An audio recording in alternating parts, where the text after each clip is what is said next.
हम ये आज वॉल मिक्सचर रिपेयर करने की बात कर रहे हैं। वॉल मिक्सचर में इश्यूज आते हैं कई बार, जैसे कि ये स्पैंडल्स लीकेज हो रहा है, या लूज चल रहा है, या कुछ और है, या टाइट चल रहा है।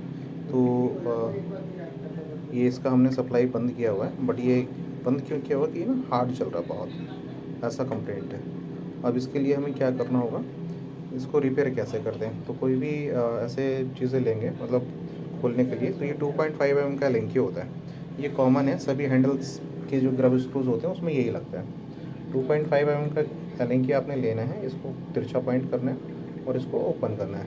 ये इजीली ओपन हो जाएगा। फिर ऐसे प्यार से बाहर निकाल लेना है। ये रख देंगे कहीं पर सावधानी से, और उसके बाद फिर आप इसको ओपन करेंगे। अब कई बार गलतियाँ क्या होती हैं, जैसे ये वॉल मिक्सचर लगा हुआ है, ये लैग पर लगा हुआ है, तो ऐसा हो सकता है कि ऐसा किया जाए, इसमें कोई भी टूल्स डाला जाए और इस पर ऐसे जोर लगा दिया जाए, तो उस कंडीशन पे ये जो लैग है इस पर जोर पड़ेगा, ये क्रैक हो सकती है। जो इसके पीछे लैग होती है, ठीक, जिस पर ये हैंग है, ये क्रैक हो सकती है। क्योंकि जब आप जोर लगाओगे तो ये वॉल मिक्सचर आगे बेंड होगा, वहाँ से वॉशर कट सकता है, उसका लूज फिटमेंट हो सकती है। तो फिर क्या होगा, अब ये काम आप करने वाले थे ये वाला, फिर पीछे साइड के भी काम बढ़ने के रिस्क हो जाएंगे। तो आपने जब भी कोई चीज़ ओपन करनी है, सपोज जैसे ये ओपन करना है, तो आपने इस तरीके से इसको पकड़ना और ये नीचे से इसको पूरा सपोर्ट देना है। ये जैसे थोड़ा सा आप देख रहे होंगे मूवमेंट इस वॉल मिक्सचर का, तो ये मूवमेंट आता है, तो ये आपने नीचे से पूरा जो रखना है कि जो जोर आप ऊपर से लगाएंगे वो वॉल मिक्सचर पे ना पड़ करके आपके हाथ पर रुक जाए, वॉल मिक्सचर का जो जोर है। उसके बाद आपने इजीली इसको ओपन कर लेना है। अब जितना ही आप अपने हाथ पास रखेंगे उतना जो फोर्स है आपका अच्छा लगेगा, मतलब फोर्स उतना ही लगेगा जितना आप लगाना चाहेंगे। अदरवाइज़ वो जो है वो एक डायमेंशन चेंज हो जाएगा। अब ये कंडीशन में मैं इसको लूँगा तो ये डायमेंशन बिल्कुल करेक्ट रहेगा, या फिर मैं इसके ऊपर एंगल से यहाँ से लेता हूँ इसको, इस एंगल से, तब ये क्या होगा, ये इस दिशा में फोर्स हो जाएगा। ठीक है, ये ऊपर नीचे फोर्स हो नहीं जाएगा। तो ये चीज़ें ध्यान से रखनी होती हैं। और देखिए ये बहुत ज़्यादा टाइट था, इस कारण से ये टाइट चल रहा था। अब मैंने इसको लूज़ करके छोड़ दिया है। ठीक है, तो अब ये देखेंगे कि ये पहले से एकदम लूज़ होगा, पहले के मुकाबले, क्योंकि पहले बहुत ज़्यादा टाइट चल रहा था। जस्ट ऑपरेट करके मैं चेक कर लेता हूँ। हाँ, अभी ये पहले से लूज़ है, बट उतना लूज़ नहीं है जितना होना चाहिए। ठीक, तो मुझे ये पूरा के पूरा स्पैंडल खोलना है। खोल करके फिर इसको मैं चेक करूँगा कि इसमें क्या और कर सकते हैं लूजनेस के लिए। करेक्ट है, तो स्पैंडल रिपेयर करना, चेंज करना भी आप इसी से सीख जाएंगे, इसको कैसे करते हैं। अब ये देखिए, ये हमने स्पैंडल निकाल लिया है। अब स्पैंडल का हम ये जो देख रहे हैं ना कि ये टाइट इसलिए कि इसकी जो वॉशर है ये ज़्यादा बड़ी है साइज़ में, बाहर बहुत ज़्यादा निकली हुई है, इसलिए इस पर दबाव ज़्यादा पड़ रहा है। तो हमें फिर ये वॉशर चेंज करनी पड़ेगी। ठीक, ये वॉशर चेंज करनी पड़ेगी। पहली चीज़, ये वॉशर यहाँ पर लूज है, हो सकता है किसी और स्पैंडल की हुई है वॉशर। दूसरा, ये जो वॉशर है बाहर साइड में भी ज़्यादा एक्स्ट्रा है, तो ये जब वहाँ सीट पर जा कर के बैठेगी तो फिर इस पर एक्स्ट्रा दबाव पड़ेगा। तो इस कंडीशन में हम ये वॉशर चेंज करते हैं। इसको हम बोलते हैं, ये जो चीज़ है इसको बोलते हैं हम सिलिकॉन रिंग या सिलिकॉन वॉशर। ठीक है, ये स्पैंडल्स के लिए होते हैं। आधा इंच के स्पैंडल में आधा इंच का लगेगा, पौने इंच के में पौने इंच का लगेगा। फिर आधा इंच का जो स्पैंडल्स है उसका हम ये रिंग चेंज करेंगे।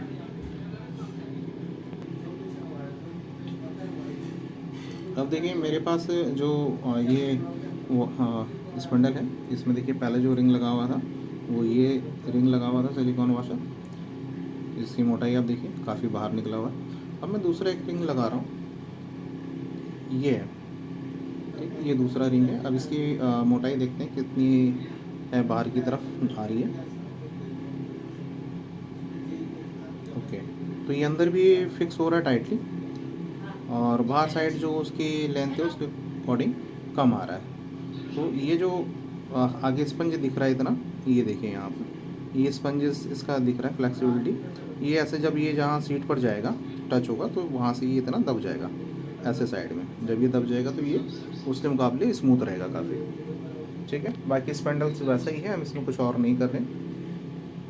तो इस तरीके से इसको खोल करके हम दोबारा से वैसे फिट कर देंगे। अब आप एक और चीज़ समझिए कि जब आप एज ए टेक्नीशियन वर्क कर रहे होते हैं या वर्क करना है आपने, तो आपको ये पता होना चाहिए कि ये जो चीज़ है ना बहुत ज़्यादा टाइट नहीं करनी है।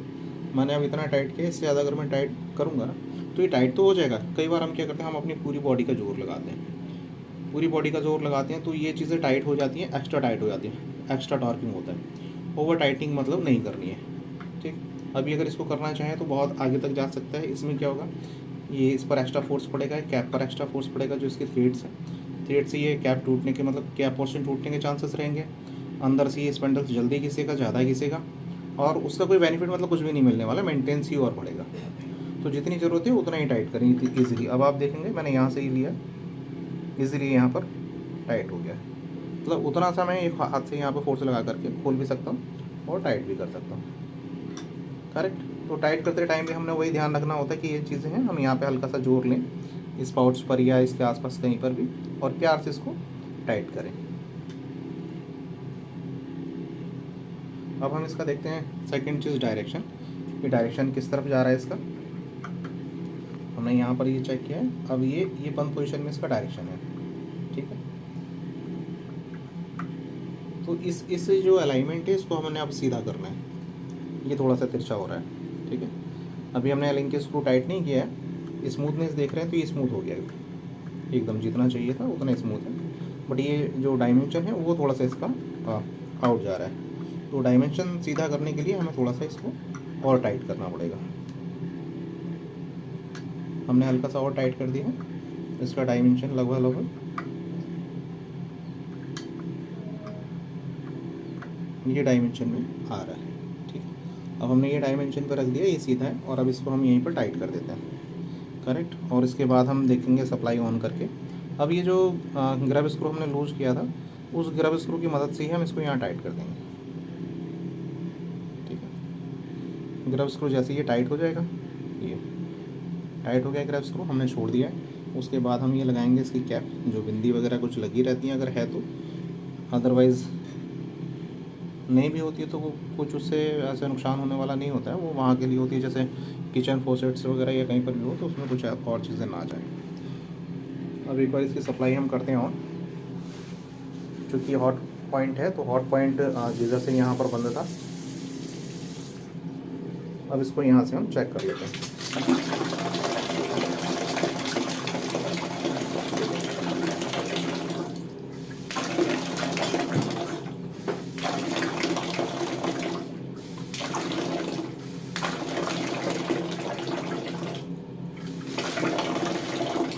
इजीली ऑपरेट हो रहा है,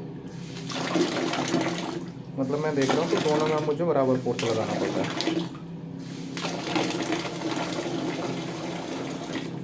तो ये थे वॉल मिक्सचर में स्पेंडल कैसे चेंज करते हैं, कैसे उसको रिपेयर करते हैं, और साथ ही साथ अब इसके बारे में थोड़ा सा और समझ लेते हैं कि ये है सेंटर स्पेंडल, जिससे शावर और स्पाउट के लिए कन्वर्ट होता है। जैसे अभी इधर साइड है तो ये स्पाउट में जा रहा है, इधर साइड होगा तो ये स्पाउट में जाएगा, सॉरी शावर में जाएगा, ऊपर के पोर्शन में।